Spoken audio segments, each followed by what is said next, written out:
చేస్తా ఉన్నాం.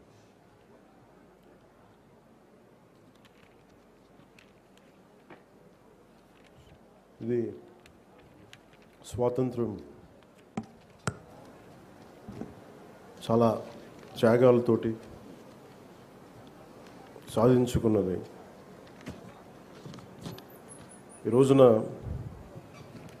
గౌరవ ప్రధానమంత్రి శ్రీ నరేంద్ర మోదీ గారి మార్గదర్శకంలో, ముఖ్యమంత్రి శ్రీ నారా చంద్రబాబు నాయుడు గారి నాయకత్వంలో అభివృద్ధి సంక్షేమం సమపాళ్లుగా ముందుకు సాగుతూ ఉంది.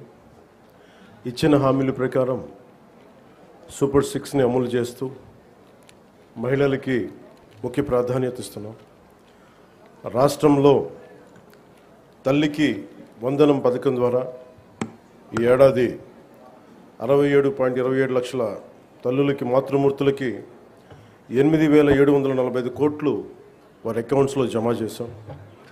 అలాగే దీపం పథకం కింద 2 విడతల్లో 1 కోటి ఉచిత గ్యాస్ సిలిండర్లు ఇచ్చి 5 ఏళ్లలో ఏడాదికి 3 సిలిండర్ల చొప్పున 13,423 కోట్లు ఖర్చు చేయబోతున్నాం. ఈ రోజు నుండి స్త్రీ శక్తి పథకం ద్వారా ఆర్టీసీ బస్సుల్లో మహిళలకి ఉచిత ప్రయాణాన్ని ప్రారంభిస్తున్నాం.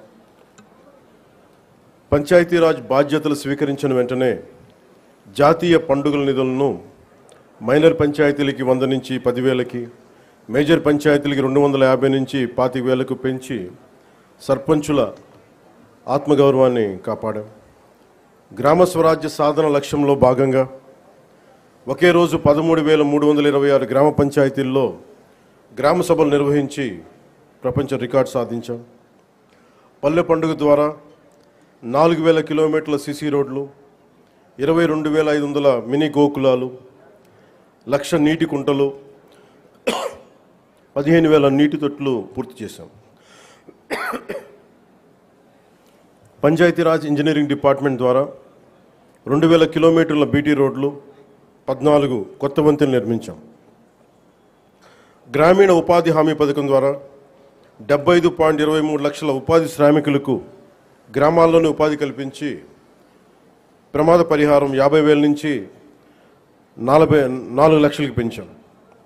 అడవి తల్లి బాట కింద కొండ ప్రాంతాల్లో 1,005 కోట్లతోటి 625 గిరిజన గ్రామాలను అనుసంధానిస్తూ 1,069 కిలోమీటర్ల రోడ్ల నిర్మాణానికి ప్రధానమంత్రి జనజాతి ఆదివాసీ న్యాయ మహా అభియాన్ కింద ఉపాధి హామీ పథకం కింద రాష్ట్ర నిధులతోటి శ్రీకారం చుట్టాం.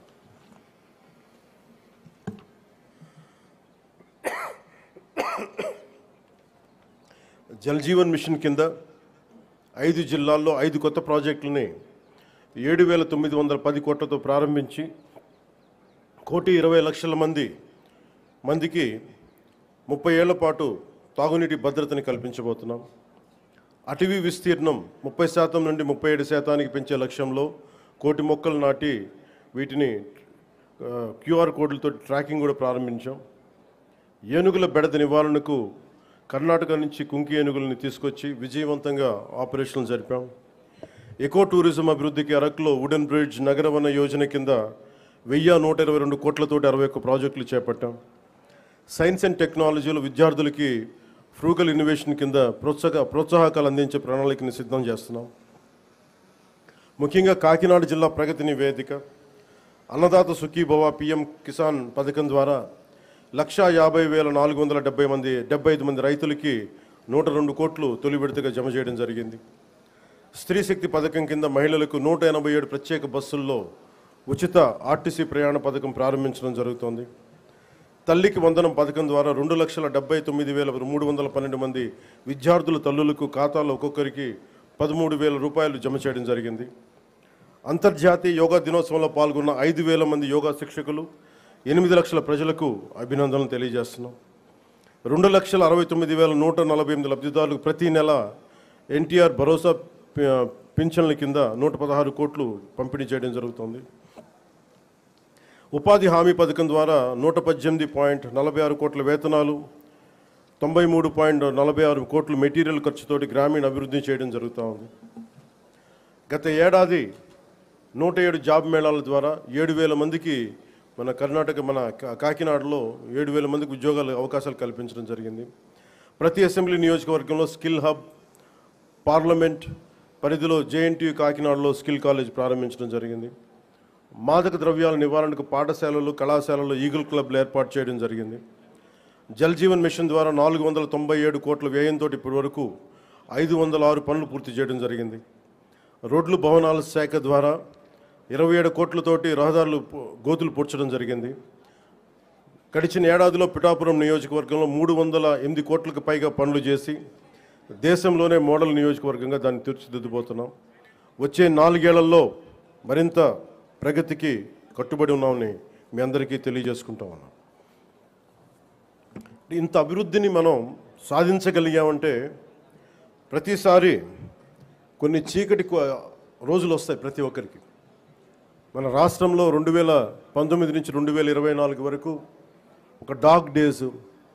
బ్రిటిష్ వాళ్ళు ఎలా పరిపాలించారో, బ్రిటిష్ వాళ్ళు దేశాన్ని ఎలా కబంధ హస్తాల్లో పెట్టుకున్నారో మన రాష్ట్రం కూడా అలాంటి కబంధ హస్తాలు పెట్టుకున్నప్పుడు స్వాతంత్ర సమరయోధుల స్ఫూర్తితోటి ఒకటే ఎదుర్కొన్నాం.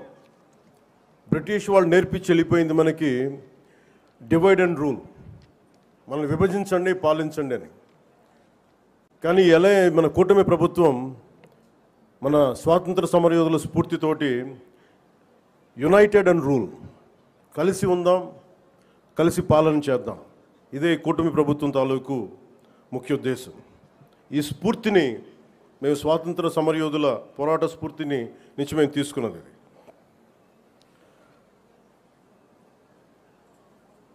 ప్రతి ఒక్కరికి స్కూల్ పిల్లలకు కానీ పెద్దవాళ్ళకి కానీ ఆగస్టు 15న ఒక ఆనవాయితీగా కాకుండా దీన్ని మనం గుండె లోతుల నుంచి చేసుకోవాల్సిన అవసరం చాలా ఉంది. దీనికి వెనకాల ఎంత కష్టపడ్డారు నేను ట్వీట్ కూడా చేశాను. ఇదే రోజు నిన్న ఆగస్టు 14న లాహోర్ డిక్లరేషన్ సమయంలో దేశ విభజన జరుగుతున్నప్పుడు కరెక్ట్గా ఒక 9 నెలల ముందు, సంవత్సరం ముందు దేశ విభజన జరుగుతున్నప్పుడు లాహోర్ కూడా పాకిస్తాన్లోకి వెళ్ళిపోద్ది అని తెలియదు ఎవరికి. సడన్గా డిక్లేర్ చేయగానే దానివల్ల అక్కడ ఉన్న ప్రజలు, భారతదేశ ప్రజలందరూ వెళ్ళిపోవాలి ఇక్కడి నుంచి అని చెప్పి మత ప్రాతిపాదికన పంపించేస్తే అది ఎంత దారుణాలు జరిగినాయి అంటే ఆగస్టు 14 వరకు అక్కడ రాత్రికి రాత్రి కొన్ని దశాబ్దాలుగా, కొన్ని శతాబ్దాలుగా వాళ్ళ దేశం, వాళ్ళ ప్రాంతం అనుకున్నది పరాయి దేశం అయిపోయి అక్కడి నుంచి పారిపోయి ప్రాణాలను అరచేతులు పెట్టుకొని రావాల్సి వచ్చిన పరిస్థితులు. అలాంటి పరిస్థితులను ఒకవైపు పంజాబ్లో మహిళలు సామూహిక మానభంగాలు గురవుతూ చాలా నిర్దాక్షిణ్యమైన పరిస్థితుల్లో ఉండి, అంటే మన స్వాతంత్రం చాలా తేలిగ్గా సంపాదించుకున్నాం, కేవలం ఏమంటారు అహింసా విధానాల ద్వారా మనం సంపాదించుకున్నాం అంటాం. కానీ వాస్తవానికి మన స్వాతంత్రం రావడానికి చాలా హింస జరిగింది. మనం ఎంచుకున్నది ప్రప్రథమంగా అహింస విధానాలు కావచ్చేమో కానీ దేశాన్ని నుంచి విడిపోవాలనుకునే వాళ్ళు మటుకు హింసనే నమ్మారు. అది ఈ రోజుకి, దేశ విభజన జరిగినప్పటి నుంచి ఈ రోజు మన ఆపరేషన్ సింధూర్ దాకా మత ప్రాతిపాదికన హింస జరుగుతూనే ఉంది. ఎక్కడ కూడా భారతదేశం తన లౌకిక విధానాన్ని ఎప్పుడు మర్చిపోలేదు.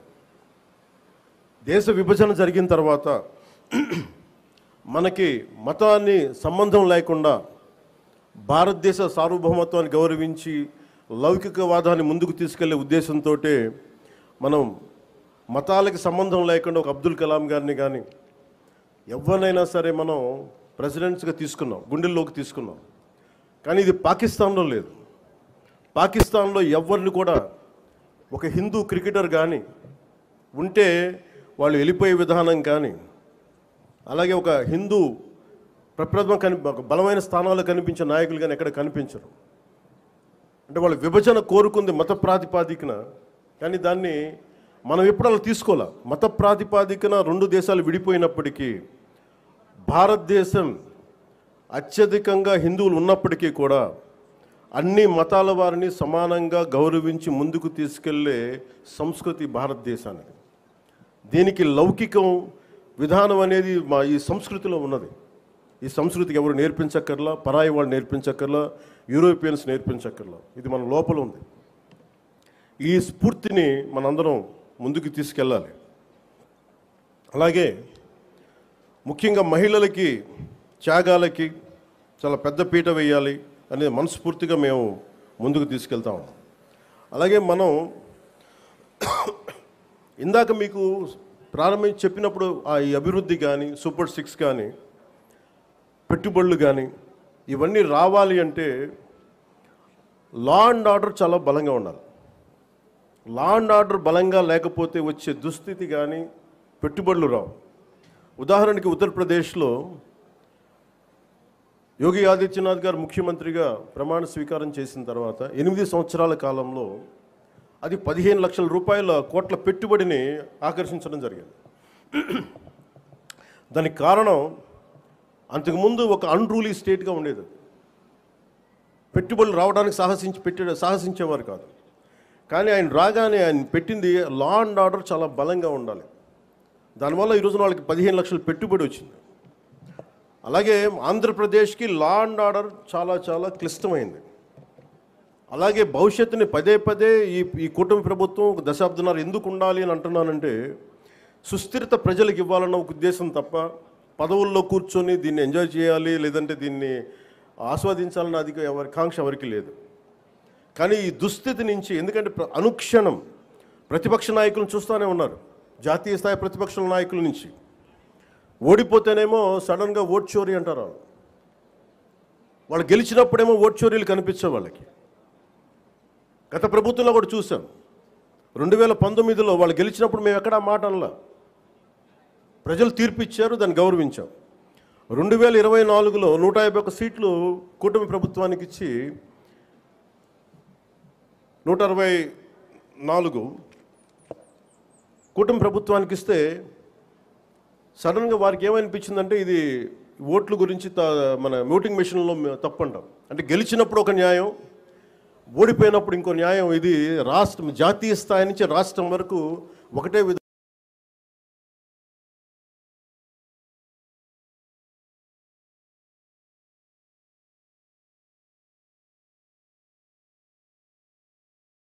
దేశాలన్నిటికీ కూడా అంతర్గతంగా అస్థిరత సృష్టించడం వాడి విధానం.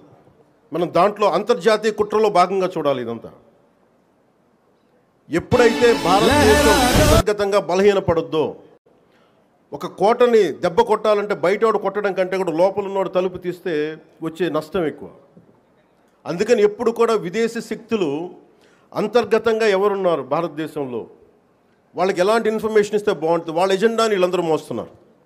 దీన్ని ప్రజలందరూ కూడా చాలా సునిశ్చితంగా గమనించాలి. ఇది ఏమైపోతుంటే ఒక్కసారి వాళ్ళని లోపలికి రానిచ్చామా, మీరు 2019, 2024 చూశారు. రోడ్డు మీదకి రావాలంటే భయాలు వచ్చినాయి ఒక్కొక్కళ్ళకి. ఈ రోజున కూటమి ప్రభుత్వాన్ని తిట్టడానికి ఎవరు ఇబ్బంది పట్టట్లా. దేనికంటే ఇది ప్రజాస్వామ్యం, దీన్ని గౌరవించడానికి ప్రతి ఒక్కరికి మాట చెప్పేది. మీరు ఒక బాధ్యతగా మాట్లాడాలి, సద్విమర్శను సంపూర్ణంగా స్వీకరించే పరిస్థితులు ఉన్నాయి. కానీ గత ప్రభుత్వంలో చూస్తే విమర్శ చేయడానికి భయపడేవాళ్ళు. పోలీస్ అధికారులు డ్యూటీ చేయడానికి భయపడేవాళ్ళు. అధికారులు సివిల్ డిపార్ట్మెంట్స్ ప్రతి ఒక్కరు కూడా భయపడేవాళ్ళు. అడ్డగోలుగా దోచేసుకున్నారు. ఇవన్నీ కూడా విదేశీ శక్తులకి ఇది ఆలవాలం అయిపోద్ది. వారికి కనుసైగలు వీళ్ళందరూ మెలుగుతున్నారు. వీళ్ళందరూ అలా చూడాలి దీన్ని. అందుకని ప్రజల్ని నేను కోరుకునేది ఈ 79వ స్వాతంత్ర దినోత్సవ శుభ సందర్భంగా మీరు అంతర్గత శత్రువుల్ని ఒక కంట ఇప్పుడు మీరు కనిపెట్టి ఉండాలి. నేను కాకినాడ పోర్టు విషయంలో కూడా నేను అంత గొంతెత్తడానికి కారణం చాలా మనం ఎందుకులే మనం వదిలేస్తా ఉన్నాం. ఆంధ్రప్రదేశ్కి 974 నుంచి 974 కిలోమీటర్ల తీర ప్రాంతం ఉంది. ఇది మన పెట్టుబడులకి చాలా మంచిది. కానీ అది ఒక్కోసారి మన సరిగ్గా లేకపోతే అది బలహీనత కూడా అయిపోతుంది. ముంబై దాడుల్లో కూడా అసలు ఏమాత్రం పర్యవేక్షణ లేని పోర్టుల నుంచి వచ్చేసారు. లేదంటే పర్యవేక్షణ ఉన్నా కానీ అమ్ముడైపోయిన వ్యక్తుల ద్వారా ఉగ్రవాదులు వచ్చేసారు. బాంబే దాడులు కానీ ఆర్డీఎక్స్లు వచ్చేసినాయి. ముఖ్యంగా ఆంధ్రప్రదేశ్ తీర ప్రాంతంలో పోలీస్ శాఖ చాలా బలమైన దృష్టి పెడుతుంది. ఎందుకంటే నాకు ఇది కాకినాడ చాలా వల్నరబుల్గా అనిపిస్తుంది ఒకసారి పోర్టు చూస్తూ ఉంటే. కలెక్టర్ గారికి తెలుసు, ఎస్పీ గారికి తెలుసు, రాష్ట్ర డీజీపీ గారికి తెలుసు. ఇక్కడ విపరీతంగా డీజిల్ అక్రమ రవాణాలు జరుగుతూ ఉంటాయి. దీన్ని చాలా బలంగా ఎదుర్కోవాల్సిన అవసరం ఉంది. ఓన్లీ బియ్యమే కదా, డీజిలే కదా అని మనం వదిలేస్తే ఒకసారి దోపిడీ, ఒకసారి స్మగ్లింగ్ అలవాటైన వాళ్ళకి బయట నుంచి వెపన్స్ వచ్చే అవకాశాలు ఉంటాయి, బాంబులు తీసుకొచ్చే అవకాశాలు ఉంటాయి. వీటన్నిటిని కూడా ఒక చాలా ఏమరపాటుగా ప్రతి ఒక్కళ్ళు ఉండాలి. సో అందుకని దీన్ని భారతదేశం, మా కమిట్మెంట్, కూటమి ప్రభుత్వం, నారా చంద్రబాబు నాయుడు గారి నాయకత్వంలోని కూటమి ప్రభుత్వం చాలా స్పష్టంగా లా అండ్ ఆర్డర్ మీద, దేశం తాలూకు సుస్థిరత మీద మాకు చాలా సమగ్రమైన అవగాహన ఉంది. ఎక్కడ కూడా కరప్షన్ ఉన్న చోట ఆటోమేటిక్గా దేశం బలహీనపడుద్ది. అలాంటి పరిస్థితుల్లో లేకుండా ఉండాలని మేము సాయశక్తిలో ప్రయత్నం చేస్తాం. వాటన్నిటికంటే కూడా ప్రజలు నేను కోరుకునేది, మీరు ఎరుకుతూ ఉన్నంతకాలం అంటే డెమోక్రసీ ఈజ్ ఎటర్నల్ విజిలెన్స్ అంటారు. అంటే మీరు నిరంతర పహారా కాస్తే తప్ప ప్రజాస్వామ్యం బలపడదు. అందుకని మీరందరూ నిరంతరమైన విజిలెన్స్తో ఉండాలి, నిరంతరం ఇప్పుడు ఒక పహారా మనస్తత్వంతో ఉండాలి అనేది నేను మీ అందరికీ కోరుకుంటా ఉన్నాను. అంటే ఇవన్నీ మనం ఎక్కడో కాశ్మీర్లో జరిగిన ఇష్యూస్ మనకేంటి అనుకుంటే, ఆపరేషన్ సింధూర్ మన వైజాగ్లోను, మన కావల్లో, నెల్లూరు జిల్లా కావల్లోనూ ఉగ్రవాదులు చాలా దారుణంగా కాల్చి చంపేశారు. దానికి బిఫిటింగ్ రిప్లై ఇచ్చాం, చాలా బలమైన రిప్లై ఇచ్చాం.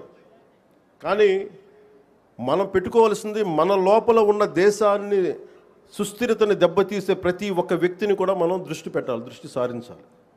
ఇది ప్రతిసారి ప్రభుత్వం, పోలీస్ అధికారులు అనే కంటే కూడా ప్రతి ఒక్క పౌరుడి బాధ్యత ఇది. నేను నా వంతు బాధ్యతను నిర్వర్తిస్తున్నాను. అలాగే ప్రతి ఒక్కరు కూడా మీ వంతు బాధ్యతని నిర్వర్తించాల్సిందిగా మనస్ఫూర్తిగా నేను కోరుకుంటా ఉన్నాను.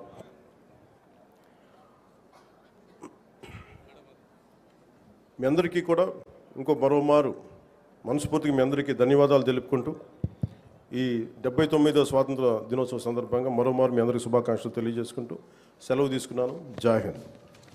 Thank you very much, sir.